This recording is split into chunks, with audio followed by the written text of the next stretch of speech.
Hi hello నమస్తే welcome to Vizag Uma vlogs. ఈరోజు నేను మీకు బ్రెడ్ టోస్ట్ ఎలా తయారు చేయాలో చూపిస్తున్నాను. దానికి 2 బ్రెడ్స్ తీసుకొని న్యూటెల్లా అప్లై చేసుకోండి. మీ దగ్గర న్యూటెల్లా లేకపోతే చాకో స్ప్రెడ్ ఏదో ఒకటి, చాక్లెట్స్ అన్నా మీరు కరిగించుకొని అలాగే సేమ్ అప్లై చేసుకోవచ్చు. దాన్ని క్లోజ్ చేసి ఇంకో బ్రెడ్ తోటి దాన్ని పక్కన పెట్టుకుందాం. ఇప్పుడు సేమ్ అలాగే వేరే బ్రెడ్ తీసుకొని దానిలోని చీజ్ అప్లై చేసుకోండి. చీజ్ అనేది గ్రీట్ చేసుకొని పెట్టుకొని దాని మీద ఇంకో బ్రెడ్ స్లైస్ అనేది పెట్టుకొని దీన్ని కూడా పక్కన పెట్టుకుందాం. ఇప్పుడు మనం 2 eggs తీసుకుందాం. 2 eggsలో 1 స్పూన్ ఆఫ్ షుగర్ వేసుకుందాం. దాంట్లోని కొద్దిగా పాలు వేసుకుందాం. వేసుకొని దీన్ని కొద్దిగా బీట్ చేసుకోండి. ఫుల్గా బీట్ చేసుకున్నాక మీకు కావస్తే వెనిలా ఎసెన్స్ వేసుకోండి. లేదు అంటే మీ ఇష్టం, ప్లెయిన్గా కూడా పెట్టుకోవచ్చు. నేను 2 drops ఆఫ్ వెనిలా ఎసెన్స్ వేసుకున్నాను. దీన్ని కూడా పక్కన పెట్టేద్దాం. పక్కన పెట్టేశాక ఇప్పుడు స్టవ్ ఆన్ చేసుకొని ప్యాన్ పెట్టుకొని దాని మీద బటర్ రాసుకొని సేమ్ ఇందాక స్లైసెస్ ఉన్నాయి కదా, జస్ట్ దాని బైండింగ్ కోసం అని చెప్పేసి ఒక 4 seconds అలాగా అటు ఇటు తిప్పేద్దాం. సేమ్ అలాగే అన్ని బ్రెడ్ స్లైసెస్, చీజ్ ఒకటి, నెటిలా ఒకటి సేమ్ అలాగే చేసేసి దాన్ని ఇప్పుడు 2 slices కింద కట్ చేసి పక్కన పెడదాం. సేమ్ రెండును, న్యూటెల్లా ఒకటి, చీజ్ ఒకటి. సేమ్ మళ్ళీ అలాగే మనం బటర్ అప్లై చేసుకొని ఇప్పుడు ఇందాక ఎగ్ ఉంది కదా, ఎగ్ అదిను బీట్ చేసుకొని పెట్టుకున్నాం కదా, దాంట్లోని ఈ బ్రెడ్ స్లైసెస్ అనేవి డిప్ చేసుకొని సేమ్ మనం ఫ్రై చేసుకుందాం. ఓకే, ఫ్రై చేసేయండి.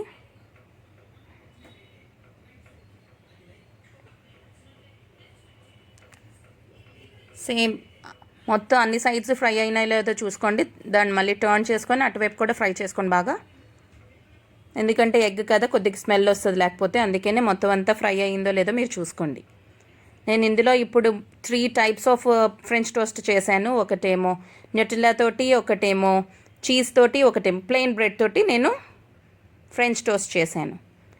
సేమ్ అలాగే ఇంకో న్యూటెల్లా తోటి, చీజ్ తోటి సేమ్ అలాగే ఫ్రై చేసేస్తాం. ఫస్ట్ ఏమో న్యూటెల్లా తీసుకున్నాను, ఇప్పుడేమో చీజ్ని ఫ్రై చేసుకుంటున్నాను. చీజ్ అప్లై చేశాను కదా, ఆ బ్రెడ్నేమో ఫ్రై చేస్తున్నాను. సేమ్ దీన్ని కూడా అలాగే మొత్తం అంతా ఫ్రై అయ్యిందో లేదో చూసుకొని దాన్ని కూడా పక్కన పెట్టేసుకుందాం. ఓకే, సేమ్ ఇప్పుడు మళ్ళీ ఇంకో బ్రెడ్ అనేది సేమ్ మళ్ళీ నేను న్యూటెల్లా తీసుకున్నాను. సేమ్ ఆల్టర్నేట్గా తీసుకున్నాను, మీకు బాగా అర్థం అవుతుందని.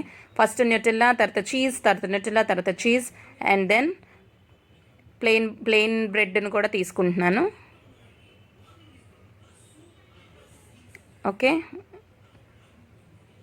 ఓకే, సేమ్ దీన్ని కూడా బాగా ఫ్రై చేసుకొని పక్కన పెట్టేసుకుందాం. ఇప్పుడు ప్లెయిన్ బ్రెడ్ తీసుకుంటున్నాను, ఏం అప్లై చేయలేదు ఇందులోని. దాన్ని కూడా సేమ్ ఈ ఎగ్ బీట్లోని డిప్ చేసేసి అటు ఇటు మొత్తం అప్లై చేసుకొని ఫ్రై చేసుకుంటున్నాను. మీకు కావాల్సిన, నేను ఓన్లీ 2 eggs యూస్ చేశాను కదా, మీకు కావాల్సిన 3 eggs యూస్ చేసుకోండి. కానీ ఇది పిల్లలకి చాలా బాగా నచ్చుతుంది, ఎందుకంటే ఇందులోని షుగర్ ఉంది, న్యూటెల్లా ఉంది, చీజ్ ఉంది. వాళ్ళకి ఏది ఇష్టమైతే అది మీరు తయారు చేసి పెట్టండి, చాలా బాగుంటుంది. చూసారు కదా ఫ్రెండ్స్, ఇది 3 types ఆఫ్, ఒకటేమో చీజ్ తోటి టోస్ట్ చేశాను, ఇంకోటి ఫ్రెంచ్ టోస్ట్ చేశాను, ఇంకోటేమో న్యూటెల్లా, ఇంకోటేమో ప్లెయిన్ ఫ్రెంచ్ టోస్ట్ చేశాను. ఇది మీకు నచ్చిందని నేను అనుకుంటున్నాను. నచ్చితే మీరు కూడా ట్రై చేయండి. ఈ వీడియో కనుక మీకు నచ్చినట్టయితే లైక్ చేయండి, షేర్ చేయండి, సబ్స్క్రైబ్ చేయండి. కిందనున్న బెల్ ఐకాన్ కొట్టడం మాత్రం మర్చిపోకండి. Thank you friends, bye.